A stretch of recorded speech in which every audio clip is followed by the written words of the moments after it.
The virtual world, which includes Google Cloud's network, is built on physical infrastructure, and all those racks of humming servers use huge amounts of energy.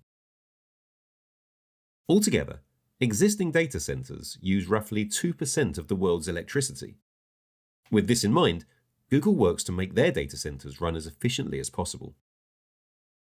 Just like our customers, Google is trying to do the right things for the planet.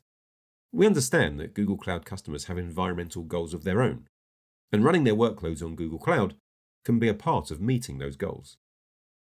Therefore, it's useful to note that Google's data centers were the first to achieve ISO 14001 certification, which is a standard that maps out a framework for an organization to enhance its environmental performance through improving resource efficiency and reducing waste.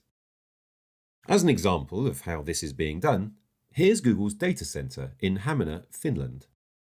This facility is one of the most advanced and efficient data centers in the Google fleet. Its cooling system, which uses seawater from the Bay of Finland, reduces energy use and is the first of its kind anywhere in the world. In our founding decade, Google became the first major company to be carbon neutral.